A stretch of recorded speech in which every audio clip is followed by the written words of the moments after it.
ఎక్కడైనా శత్రువులు బయట ఉంటారేమో కానీ రాజకీయాల్లో మాత్రము శత్రువులు బయట కన్నా కూడా తమలోనే అంటే తమ వ్యక్తిత్వంలోనే ఉంటారు అని చెప్పడానికి అనేక ఉదాహరణలు చెప్పుకోవచ్చు. ముఖ్యంగా కాంగ్రెస్ పార్టీ ఎవ్వరు పడదోసినా పడదు, తనకు తాను పడదోసుకోవడంలో నెంబర్ 1గా ఉంటుంది. ఈ రోజు ఏమిటి, ఇందిరాగాంధీ గారు ఎమర్జెన్సీ పెట్టినప్పటి నుంచి ఇప్పటి వరకు ఆలోచిస్తే ప్రతి నాయకుడు కాంగ్రెస్ పార్టీకి ఎంత గొయ్యి తవ్వి పెట్టాలో అంత గొయ్యి తవ్వి పెట్టే పరిస్థితులే కల్పించారు. ఇందుకు కాంగ్రెస్ ను ఒక విధంగా మెచ్చుకోవాలి. ఎందుకంటే అది తమ పార్టీని తాను నాశనం చేసుకుని పక్కన పార్టీల్ని డెవలప్ చేసేదానికి చిత్తశుద్ధితో కృషి చేస్తుంది కాబట్టి ఖచ్చితంగా కాంగ్రెస్ ను మెచ్చుకోవాలి. అది ఒక త్యాగపూరిత గుణంగా కూడా మనం చెప్పుకోవచ్చు.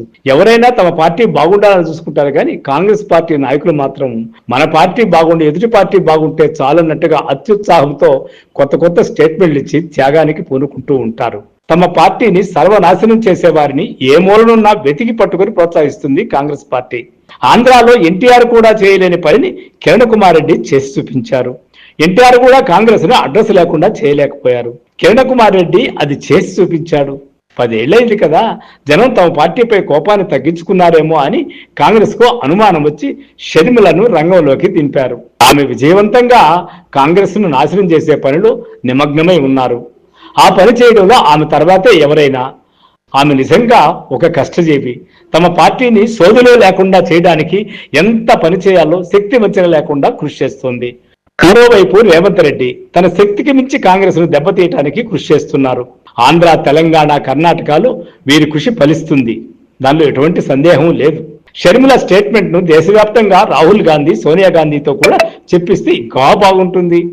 టీటీడీ అనేది ఆంధ్రాకే పరిమితం కాదు, ప్రపంచవ్యాప్తంగా హిందువులందరికీ పవిత్రమైంది. షర్మిలలానే వాళ్ళు స్పందిస్తే ఇంకా బాగుంటుంది. లేకపోతే ఆయన చేసేది లేదు, పాడు లేదు. 1000 గుళ్ళు కడతాడా, 100 గుళ్ళు కడతాడా, అసలు గుళ్ళు కడతాడో లేదో కానీ ఆయన స్టేట్మెంట్ అయితే అందంగా ఉంటుంది. చంద్రబాబు నాయుడు రాజకీయం మొదటి నుంచే అదే కదా, చెప్పింది చేస్తూనే పోవాల, రూల్ ఏమీ లేదు కదా. కానీ ఆయన స్టేట్మెంట్కి మనం స్పందించి రియాక్ట్ అయితే నష్టపోయేది ఆయన కాదు, ఎవరైతే స్పందించి స్టేట్మెంట్ ఇస్తారో వాళ్లే నష్టపోతారు. అలా నష్టపోవడంలో గుడులు కట్టే విషయంలో షర్మిల గారు స్టేట్మెంట్ ఇచ్చారు. సహజంగానే ఆమె క్రిస్టియన్ అందరికీ తెలిసిందే. పార్టీలో ఇంకెవరైనా స్టేట్మెంట్ ఇచ్చున్నా పర్వాలేదు కానీ ఒక క్రిస్టియన్గా ఉన్నటువంటి మహిళా నాయకురాలు, పార్టీకి వెన్నుదన్నుగా ఉన్నటువంటి ఆవిడ ఎవరబ్బు సొమ్మని మీరు 1000 గుళ్ళు కడతారని చెప్పేసి హిందూ మతం ఇప్పుడైతే పూర్తిగా ఆవాహనలో ఉండాలి ప్రజల్లో. అలాంటి పరిస్థితులు ఆమె స్టేట్మెంట్ ఇచ్చిందంటే కాంగ్రెస్కి చేజేతులారా ఆమె గడ్డపార తీసుకొని గోతులు తవ్వుతుందేమో అనిపిస్తోంది. లేకపోతే ఏమిటండి, వాళ్ళు గుళ్ళు కడితే ఎంత, కట్టకపోతే ఎంత, అసలు కడతారో లేదో కూడా తెలియదు. తొందరపడి ఒక కోయిల ముందే కూసిందన్నట్టు ఈ షర్మిల గారు ఆ స్టేట్మెంట్ ఇవ్వడం ఏంటి, దాన్ని ఎదుటి పార్టీ వాళ్ళు వాడుకోవడం ఏంటి? అమ్మా, నువ్వు కాంగ్రెస్ పార్టీని నాశనం చేయడానికి వచ్చావా? కాంగ్రెస్ పార్టీ కోటలో ఉంటూ తెలుగుదేశం పార్టీకో కూటమికో న్యాయం చేసేదానికి వచ్చావా? వాళ్ళ పక్షాన మాట్లాడేదానికి ఏమన్నా అగ్రిమెంట్ తీసుకున్నామనే సందేహాలు ప్రజల్లో వస్తున్నాయి. తల్లి, నీకు ఒక దండం. గుళ్ళు గురించో, చర్చిల గురించో, మసీదుల గురించో నువ్వు మాట్లాడద్దు. కాంగ్రెస్ పార్టీ ఏ పరిస్థితిలో ఉందో అది మాట్లాడు చాలు. మీకు కానీ నా కథనం కానీ నచ్చినట్లయితే షేర్ చేయండి, లైక్ చేయండి. Thank you.